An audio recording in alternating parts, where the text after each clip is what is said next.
Well, sometimes I look back and I just wonder, what were we thinking? What was I thinking? We went for a long, long period of time with no resources. And when I mean no resources, I mean no resources. People told us we were crazy to go all in. You know, is this really going to work? I think some of the most beautiful things can emerge through trial and through difficult times.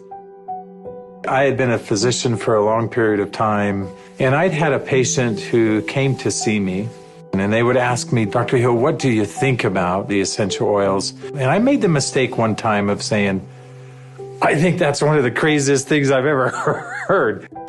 She looked me right in the eye and she said, I am so disappointed to hear that, because that's done more for me than you or any of your colleagues or anyone has ever done for me. And it intrigued me. And over time, I became more intrigued. I became involved with essential oils. And now for the last several decades, this is all that I have focused on and all that I have done. I remember when I first came into the essential oil industry, I thought they were voodoo oils. I thought they were really, really strange. It wasn't long before I started using oils on my kids, and I was amazed at what I was able to do and how it empowered me as a mom to take charge of my family's health care. So I was a huge skeptic. Parents were educators. My father was a professor of physics. So I just wasn't raised with anything but allopathic Western medicine. I learned over the years how effective they were and can be, especially if they're pure. After working 10 years in the essential oil industry, I found myself leaving for integrity purposes because I knew that essential oils had to be pure. The desire of my heart was just to go home and raise my children. And I hadn't been home very long before my husband came to me and said, there's something more you're supposed to do. And as he said this to me, I actually was very angry with him because my heart said, I want to be home with my kids. And he said, sweetheart, you're not listening. There is something you're supposed to do with Dave and Dr. Hill with these oils. And I said, what do you mean, these oils? I've tried all the essential oils out there. There's nothing that meets the quality standards our family needs to use for our health care. And he smiled at me and he said, I know. You're supposed to find them. Stop thinking with your head and start thinking with your heart. And it was in that moment that I knew. It all came together, and I had such a grand vision of going out and finding the world's most pure, most potent essential oils and educating mothers like me how to take charge of their health care. So it was in that moment before fear took over that I picked up the phone and I called Dave. And Emily Wright called me at the time and just said, what if we could go out and source the most pure essential oils on the planet and bring them to the world in a mainstream fashion? And he got really emotional. And Dave doesn't get emotional. And actually it was that right then and there. That was the genesis for me. And I just kind of felt strongly like, yeah, we're going to start a company. So I hung up the phone with Dave. I picked up the phone and I called Dr. Hill. And as I called him, I still remember he kind of giggled.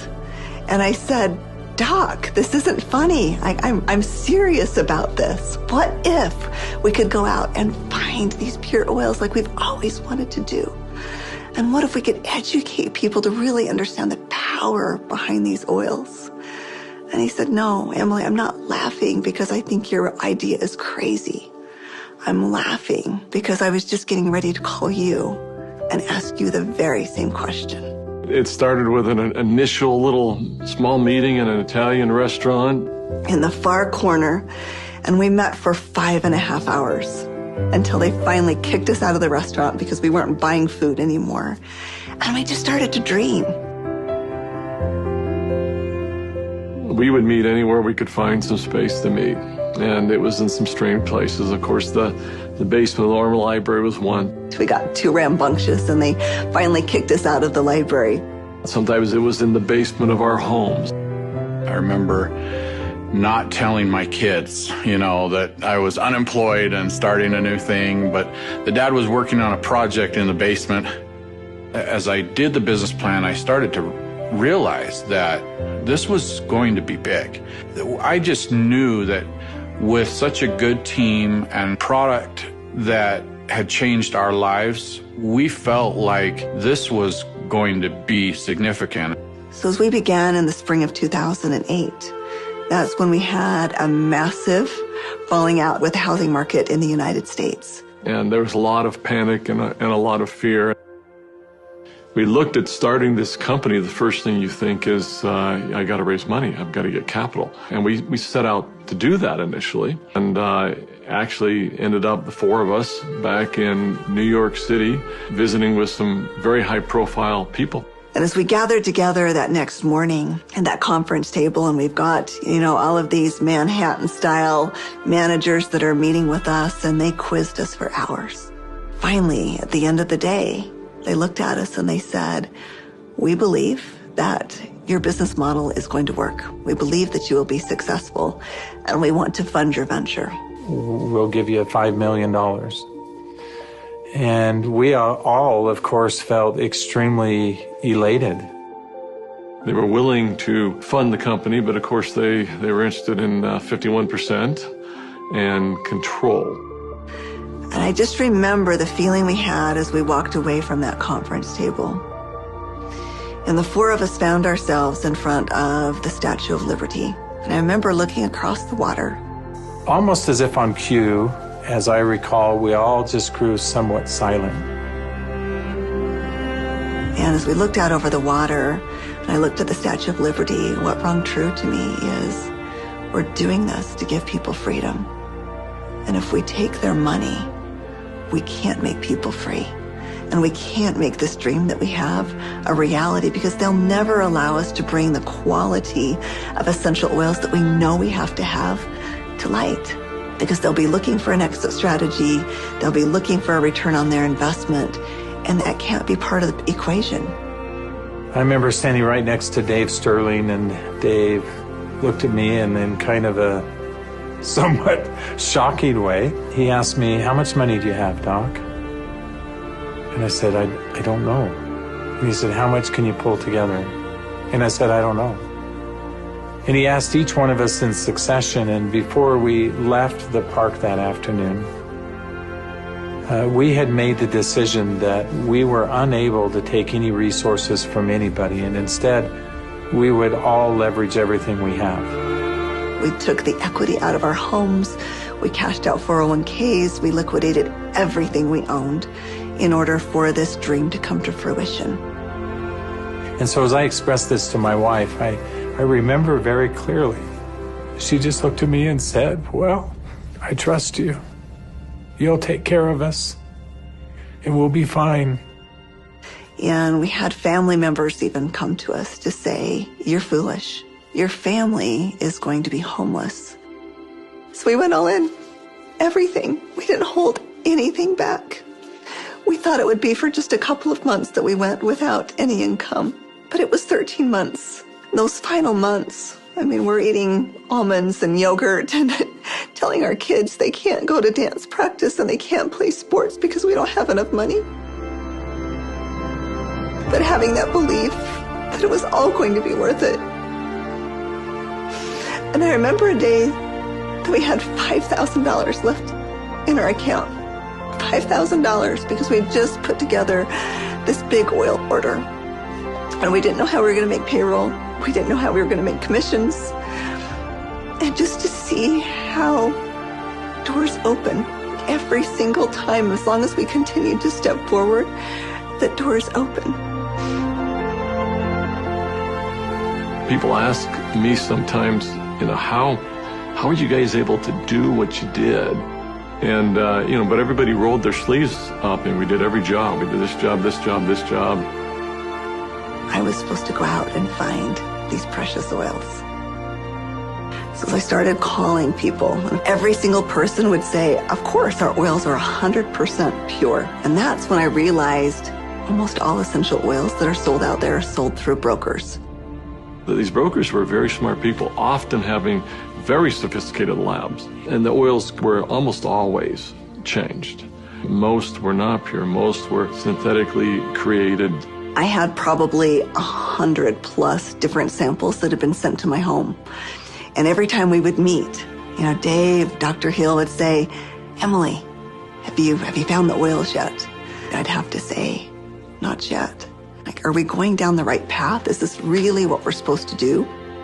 I remember one beautiful day, I opened up my doorstep and 5 oils showed up all on the same day. It was frankincense, lavender, tea tree, lemon, and peppermint. As I smelled these bottles, I called up Dave and I called up Dr. Hill and I said, I found the oils. They said, don't you dare open them until we're all together. We knew that these oils were absolutely pure, and it gave us just enough confidence, just enough faith to continue stepping forward. I remember that first discussion we had.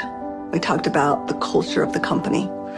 What type of soul do we want dōTERRA to have? And we realized that these oils are experiential.